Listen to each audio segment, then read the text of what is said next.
உலகெங்கிலும் வாழும் spiritual tax தமிழர்களுக்கு அன்பு வணக்கம். நான் ஜோதிடர் குரு வரதராஜ பெருமாள். நம்ம இந்த நிகழ்ச்சியில வந்து ஜூன் மாத பலன்கள் பார்க்க போறோம். இந்த ஜூன் மாத பலன் வந்து ஒவ்வொரு ராசிக்கும் எப்படியான பலன்கள குடுக்க போறாங்க அப்படின்னு பார்க்க போறோம். மெயினா வந்து இது கோச்சார பலன்கள் இல்லையா? அப்போ கோச்சாரத்தில அது கோச்சாரம்ன்றது வந்து தற்கால சூழல்ல வந்து ஒவ்வொரு எந்தெந்த ராசி மண்டலத்தில என்னென்ன கிரகங்கள் இருக்கிறாங்க அப்படின்றத வச்சு எடுத்துக்க போறோம். மாத கிரகங்கள், ஆண்டு கிரகங்கள் நம்ம வந்து கிரகங்கள பிரிக்கிறோம். இப்போ ஆண்டு கிரகங்கள்னு எடுத்துக்கிட்டீங்கன்னா, வியாழன், சனி, ராகு, கேது இவங்க 4 பேர் வந்து ஆண்டு கிரகங்கள். மாத கிரகங்கள் நம்ம சூரியன், சுக்கிரன், செவ்வாய், புதன் இவங்கலாம் வந்து மாத கிரகங்கள். இப்படி ஒவ்வொரு கிரகங்களும் எந்தெந்த நிலையில இருந்து நம்ம ராசிக்கு என்னென்ன யோக பலன்கள குடுக்க போறாங்க, லாப பலன்கள குடுக்க போறாங்க, என்னென்ன விஷயத்துல நம்ம கவனமா இருந்துக்கிறணும் அப்படின்றத பத்திலாம் நம்ம டீட்டெயிலா பார்க்க போறோம். குறிப்பா வந்து பார்த்தீங்கன்னா, இந்த அதாவது வாக்கிய பஞ்சாங்கப்படி வந்து பார்த்தீங்கன்னா, மே 26ஆம் தேதியே வந்து குரு பெயர்ச்சி ஆயிட்டாரு. திருக்கணித பஞ்சாங்கத்துக்கும், வாக்கிய பஞ்சாங்கத்துக்கும் கணித முறையில சில வித்தியாசங்கள் இருக்கிறதுனால, ஜூன் மாதம் 2ஆம் தேதி கணக்குப்படி ஜூன் மாதம் 2ஆம் தேதி வந்து திருக்கணித கணக்குப்படி வந்து குரு பயிற்சி இருக்கு. அது வாக்கியப்படி ஏற்கனவே ஆயிடுச்சு. அதாவது ஒரு 8 நாளைக்கு முன்னாடி ஆனது. திருக்கணிதப்படி ஒரு 8 நாள் பின்னாடி ஜூன் மாதம் 2ஆம் தேதி பயிற்சி ஆகுறதா இருக்கு. அதுக்கடுத்தா ஜூன் மாதத்துல இன்னும் சில மாதப்பு கிரகங்கள் பயிற்சியெல்லாம் இருக்கு. புதனுடைய பயிற்சி இருக்கு, சுக்கிரனுடைய பயிற்சி இருக்கு. சூரியன் தன்னுடைய மிதுன வீட்டுக்கு வரப்போறாரு. செவ்வாய் ரிஷபத்துக்கு வரப்போறாரு. இப்படி நல்ல நெறைய மாற்றங்கள் இருந்துகிட்டு இருக்கு. இதுல குறிப்பா சொல்லணும்னா, வியாழன் உச்சம் பெற்ற வியாழனோட கடகராசியில 12 ஆண்டுகளுக்கு பிறகு வந்திருக்கக்கூடிய வியாழனோட இன்னொரு சுபகிரகமான சுக்கிரனும் சேரப்போறாரு. இந்த வியாழன், சுக்கிரன் இவங்கலாம் சேர்ந்து இருக்கக்கூடிய அந்த குறிப்பிட்ட காலகட்டம் ரொம்ப சிறப்பா இருக்கும். 22ஆம் தேதி ஜூன் 22ஆம் தேதி புதனும் அந்த ராசியில வந்து சேர்ந்துறாரு. ஸோ அந்த புதன், சுக்கிரன், குரு இந்த சேர்க்கைலாம் இருக்கக்கூடிய அந்த சுபத்துவமான ஒரு நேரம்லாம் வந்து இந்த மாதத்துல இருக்கு. இந்த மாதம் வந்து உள்ளபடியே நெறைய யோக பலன்கள வந்து ஒவ்வொரு ராசிக்காரங்களுக்கும் குடுக்க போறாங்க. தொடர்ந்து காணொளிய பாருங்க. நம்ம டீட்டெயிலா தெரிஞ்சுக்கலாம்.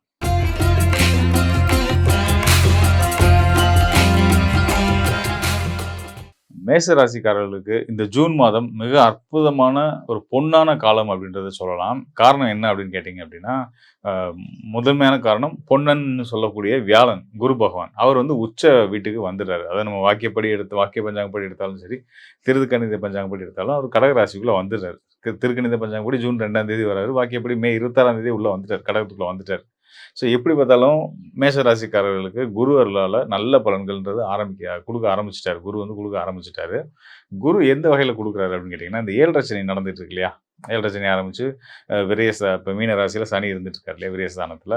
இப்போ இந்த சனி தான் வந்து இப்போ 7 சனின்றது பொதுவா விரயங்களையும், சங்கடங்களையும் குடுக்க செய்யும். தேவையில்லாத அனாவசியமான அலைச்சல்கள், போராட்டங்கள், காரிய தடைகள், ஆரோக்கியத்துல சில தொந்தரவுகள் இதெல்லாம் குடுக்கக்கூடியது வந்து 7 சனி காலம்.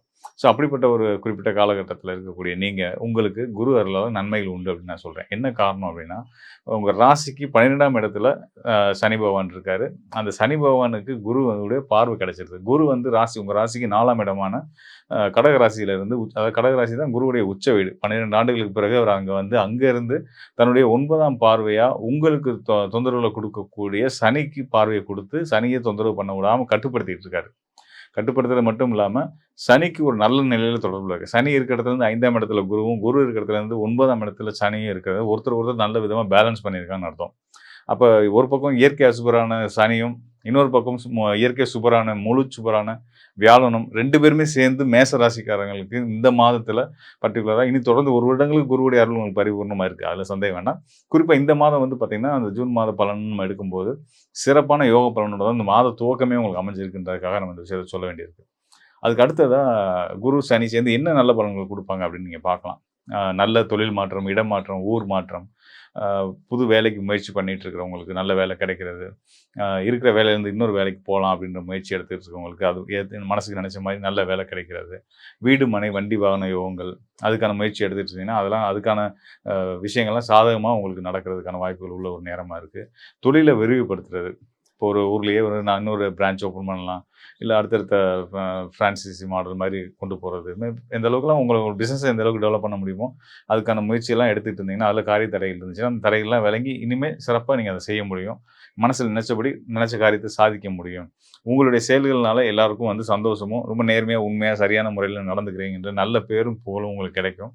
அது 4ஆம் இடத்து குருவும், சனியும் 10ஆம் இடத்துல அதாவது அ ராசிக்கு 12ஆம் இடத்துல இருக்க குருவும், சனியும் சேர்ந்து குடுக்கக்கூடிய நல்ல பலன்களா இருந்துகிட்டு இருக்கு. அது மட்டும் இல்லாம பொதுவாவே குரு, சனி சேர்க்கை அப்படின்றது வந்து நல்ல நிர்வாகத்திறன், கடுமையான உழைப்பு, அதன் மூலியமா பெரிய வளர்ச்சி, ஆதாயங்கள் அப்படின்றத குடுக்கும். அ பெரிய தொழிற்சாலை நிறுவி, நம்ம கையிலேருந்து 1000 பேர், 100 பேத்துக்கு சம்பளம் குடுக்குற அளவுக்கு நம்மள அ அந்த அளவுக்கான சிந்தனைகள் இருக்கவங்களுக்கு, அதுக்கான வாய்ப்புகள நேரம் குடுக்குது. தாராளமா பயன்படுத்தி, அடுத்த கட்டத்துக்கு வாழ்க்கையில உயர்ந்து வர்றதுக்கான வாய்ப்புகள், நேரம் குடுக்குது. பயன்படுத்திக்கங்க.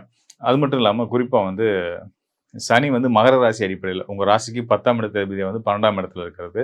அப்புறம் உங்களுடைய ராசிக்கு பாக்கியநாதன் சொல்லக்கூடிய 9ஆம் இடத்துக்குரிய குரு, மேலும் வந்து அயல்நாட்டு பயணங்கள குறிக்கக்கூடிய மீன ராசிக்கு அதிபதியா குரு. இவங்க 2 பேரும் நீர் ராசியில இருக்காங்க. சனி வந்து மீனத்திலயும், குரு பகவான் வந்து கடகத்தில இருக்கு. நீர் ராசியில இருக்காங்க. அப்படின்னும்போது வந்து வெளிநாட்டு யோகமும் ரொம்ப சிறப்பாவே இருக்கு. வெளிநாடு போறதுக்கான முயற்சிகள், வெளிநாட்ல படிப்புக்காக போறது, தொழிலுக்காக போறது, இப்படியான பல முயற்சிகள் எடுத்து அதில தடைகள் இருந்தா, அதெல்லாம் நீங்கி, இனிமே உங்களுக்கு நல்ல வாய்ப்புகள் வரும். ஏற்கனவே எடுத்திருக்கீங்கன்னா, அதில நல்ல ரிசல்ட் கிடைக்கும். உடனடியா வேலை வாய்ப்புகள் வரும், போலாம். அதன் மூலியமா நீங்க உங்களுக்கான பிடிச்ச வாழ்க்கை சூழலுக்குள்ள நீங்க போய் நிம்மதியா, சந்தோஷமா இருக்க முடியும் அப்படின்னு தெரிஞ்சுக்கங்க. அ வேற வெளிநாட்ல தான் இருக்கேன். எனக்கு என்னங்க பலன் அப்படின்னு கேட்டீங்க அப்படின்னா, நீங்க அந்த நாட்ல இருக்க நிறுவனத்திலிருந்து வேற ஒரு நிறுவனத்துக்கு போறதுக்கான முயற்சிகள். ஏன்னா, இது ஏன் அந்த மாற்றத்த குடுக்கும்னு சொல்றேன்னா, குருவோட சனி தொடர்பு படும்போது, நல்ல நல்ல மாற்றங்கள் இயற்கையாவே நடந்துட்டு இருக்கும். ஸோ, அப்ப இந்த குரு இப்ப தான் உள்ள வந்திருக்காரு, கடகத்துக்குள்ள வந்திருக்காரு. அப்ப சனி, குரு தொடர்புடைய நேரமா இருக்கிறதுனால, நிறைய மாற்றங்களுக்கு முயற்சிகள் நடந்துகிட்டு இருக்கும் மேசராசிக்காரர்கள் வாழ்க்கையில. அதெல்லாம் நிச்சயமா நல்ல விதமா நடக்கும் அப்படின்னு சொல்லிக்கிறேன். அது மட்டும் இல்லாம ஜூன் 8ஆம் தேதி ஒரு சிறப்பான நல்ல விஷயம் இருக்குங்க. உங்க ராசிக்கு தனஸ்தானம் மற்றும் கலத்திர ஸ்தானத்துக்கு அதிபதின்னு சொல்லக்கூடிய போகத்த குடுக்கக்கூடிய மகாலட்சுமியோட அம்சமா நம்ம பார்க்கக்கூடிய சுக்கிரன் வந்து அ மிதுனத்திலிருந்து கடகத்துல, அதாவது குரு இருக்கக்கூடிய குருவுடைய உச்ச வீட்டுக்குள்ள குருவோட சேர்ந்து பயணிக்க போறாரு 1 மாதத்துக்கு. ஸோ இந்த அமைப்பு வந்து பார்த்தீங்கன்னா, குரு, சுக்கிரன் சேர்க்கை வந்து அ ஒருத்தருக்கு ஒருத்தர் ஒரு முரண்பாடு உள்ள கிரகங்களா இருந்தாலும், அதாவது சுக்கிரனும், குருவும் ஒருத்தருக்கு ஒருத்தர் நிறைய முரண்பாடுகள் உள்ள கிரகங்களா இருந்தாலும், பல நல்ல விஷயங்களையும் குடுப்பாங்க. அதாவது நல்ல கல்வி, நல்ல பொருளாதாரம், நல்ல புத்திர பாக்கியம், சுப காரியங்கள் வீட்ல நடக்கிறது, இதுக்கான வாய்ப்புகள் எல்லாம் வந்து ஆசைப்பட்ட வண்டி வாகனங்கள வாங்குறது, பொன் பொருள் சேர்க்கை இது எல்லாத்தையுமே வந்து குருவும், சுக்கிரனும் சேர்ந்து குடுப்பாங்க. இவங்களுக்கு தொடர்புல சனியும் இருக்காரு. ஸோ அது நல்ல பலன் தான். அதுக்கு அடுத்ததா புதனுடைய நிலை. சூரியன் வந்து உங்க ராசிக்கு 2ஆம் இடத்துக்கு வந்துருவாரு. ராசியிலிருந்து விலகிருவாரு 14ஆம் தேதிக்கு மேல. செவ்வாய் 19ஆம் தேதி அவர் விலகிருவாரு. ஸோ இது நாள் வரைக்கும் இருந்த அதிகப்படியான கமிட்மெண்ட்ஸ், பாரங்கள் இதெல்லாம் குறைஞ்சு, வாழ்க்கைய இலகுவா, நிம்மதியா, சந்தோஷமா கழிக்கிறதுக்கு இந்த மாதத்துல வந்து உங்களுக்கு நல்ல வாய்ப்புகள் கிடைச்சிட்டு இருக்கு. கண்டிப்பான முறையில மாதம் அதாவது பாதி 15 நாளுக்கு மேல இருந்து உங்களுக்கு ரொம்ப சிறப்பான நல்ல விஷயங்கள் லைஃப்ல நடக்க ஆரம்பிச்சுரும். மாத துவக்கமே சிறப்பா தான் இருக்கு. இந்த சூரியன், செவ்வாய் இவங்களுடைய உங்க ராசியில இருந்து விலகிட்டாங்க அப்படின்னாலே இன்னும் கொஞ்சம் பெட்டராவே இருப்பீங்க. இருக்கக்கூடிய கமிட்மெண்ட்ஸ் எல்லாம் குறைச்சிட்டு, நிம்மதியா நம்ம உண்டு, நம்ம வேலை உண்டு அப்படின்னு வாழக்கூடிய, ஆரோக்கியமா வாழக்கூடிய ஒரு வாழ்க்கை சூழல் வரும். நிச்சயமா நல்லாருக்கும். நெறைய பயணங்களும் இருக்கும். கண்டிப்பான அந்த பயணங்கள் எதையும் தவிர்க்காம, அத நீங்க அதாவது தொழில் ரீதியான பயணமா இருக்கலாம். இல்ல நண்பர்கள் அழைப்பின் பேர்ல போகக்கூடிய, விருந்துக்காக போகக்கூடிய ஒரு ஒரு ஹாலிடே ட்ரிப் மாரி கூட இருக்கலாம். இந்த மாரிலாம் பண்ணும்போது வந்து பார்த்தீங்கன்னா, உங்க வாழ்க்கையில அடுத்த கட்டத்த நகர்த்தி கொண்டு போறதுக்கான ஒரு கிளாரிட்டி, தெளிவு உங்களுக்கு நிச்சயமான முறையில கிடைக்கும். எப்படி பார்த்தாலும் இந்த ஜூன் மாதம் உங்களுக்கு ஒரு பொன்னான காலம்ன்றதுல எந்த சந்தேகமும் வேண்டியதில்லங்க. எனிவே சிறப்பாவே இருக்கு. இந்த மாதம் கோச்சார நிலைகள், கிரக நிலைகள் ரொம்ப நல்லாவே இருக்கு. இப்ப நம்ம ஏற்கனவே வந்து பார்த்தீங்கன்னா, இந்த உலக நாடுகளுக்கு இடையில இந்த போர் பதற்றம், அதனால வந்து விலைவாசி உயர்வு, இந்த கேஸ் தட்டுப்பாடு, பெட்ரோலியம் தட்டுப்பாடு, இந்த மாரி நெறைய சிக்கல்கள் நம்ம வந்து உலகம் சந்திச்சுட்டு இருக்கு இல்லையா? ஸோ இது எல்லாமே வந்து அ நம்ம குரு பெயர்ச்சிக்கு அப்புறம், குரு வந்து ஜூன் மாதம் 2ஆம் தேதி வந்து திருக்கணிதப்படி கடக ராசிக்கு உச்ச வீட்டுக்கு வரப்போறார். குரு உச்ச பலம் பெற்றாலே வந்து பார்த்தீங்கன்னா, இந்த அரசர் அதாவது நாடுகளுக்குரிய தலைவர்களுக்குள்ள இருக்கக்கூடிய இந்த கோவ தாபங்கள், அந்த போர் வெறி இது எல்லாமே வந்து குறைஞ்சிரும். அவங்களுக்கே வந்து ஒரு நல்ல ஒரு மனப்பக்குவம் ஏற்பட்டு, அன்பு மேலோங்கும். எப்படிப்பட்ட மனிதரா இருந்தாலும் சரி, குருவுடைய நிலை நல்லபடியா வரனால, குரு வந்து முழுமையான சுப கிரகம்ன்றனால, குரு பலம் பெறுறது இந்த ராசிக்கு, அந்த ராசிக்குன்னு இல்லாம உலகத்துக்கே நல்லது. குருவுடைய உச்ச பலம் அடையிறது தான் இப்ப நமக்கு இருக்க ஒரு பெரிய ஒரு வடிகாலா நான் பார்க்குறேன். அதாவது நான் வந்து இப்ப இந்த மாதிரி பதட்டமான போர் சூழல் இருந்துட்டு இருக்கு. இந்த நேரம் வந்து நமக்கு மக்களுக்கு எப்படி இருக்கும்? நமக்கு எப்படி வாழ்வியல் சூழல்கள் இருக்கும்? அப்படின்றத பத்தி பார்க்கும்போது, ஒரே ஒரு தீர்வு இருக்கு அப்படின்னா, அது என்னன்னா குருவுடைய பெயர்ச்சி தான். குரு தன்னுடைய உச்ச வீட்டுக்கு வந்துட்டா, எல்லாத்துக்கும் நல்லது நடக்குன்ற ஒரு நம்பிக்கை எனக்கு நிச்சயமா உண்டு. அது உண்மையும் கூட. குரு பலம் பெற்றாச்சு அப்படின்னா, அ ம உலகுல எல்லாருக்குமே வந்து ஒரு மனசுல ஒரு அமைதியும், சாந்தமும், நிதானமும் வரும். ஒரு விட்டு குடுத்து போகக்கூடிய மனப்பான்மை வரும். இது அரசர்களுக்கும், அதாவது நாட்டோட தலைவர்களுக்கும் அந்த மனநிலை வரும்ன்றத நான் உறுதியா நம்புறேன். அ ஜூன் 2ஆம் தேதிக்கு பின்னாடி வந்து இந்த போர் பதற்றங்கள்லாம் குறைஞ்சு, அ இந்த பொருளாதார நிலைகள்ல உயர்வு ஏற்பட போகுது. விலைவாசி உயர்வுகள் வந்து சீராகும். இந்த தட்டுப்பாடு, கேஸ் தட்டுப்பாடு, அத்தியாவசிய பொருள் தட்டுப்பாடு இதெல்லாம் வந்து ஒரு நிலைக்கு வந்து நம்ம பயப்படுற அளவுக்கு ரொம்ப மோசமா போகாம நல்ல விதமா மாறிரும் அப்படின்றத நான் முழுமையா நானும் நம்புறேன்.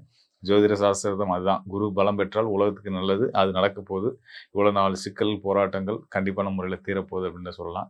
நான் முன்னாடியே பல காலங்களா சொல்ற மாரி வந்து சொல்லிட்டு இருக்கேன். ஆரம்பத்துலருந்து சொல்லிட்டு இருக்கேன். 2020லேருந்து சொல்லிட்டு இருக்கேன். 2020லேருந்து 2030 வரைக்குமான இந்த தசாப்தம் வந்து ஒரு கடுமையான ஒரு காலம் தான்.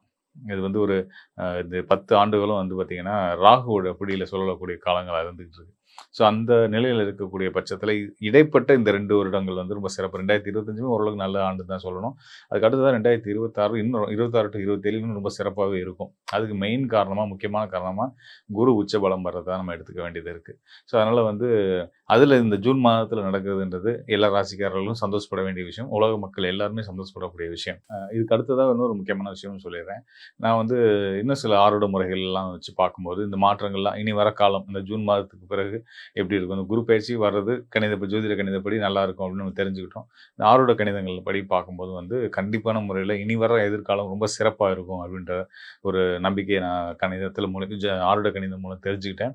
மேலும் வந்து இறையருளாலும் ஆ ஒவ்வொரு மக்களுடைய கஷ்டங்களும் நீங்கி ஒவ்வொருத்தரும் வாழ்க்கையில பெரிய பெரிய உயரத்த அடைய போறாங்க.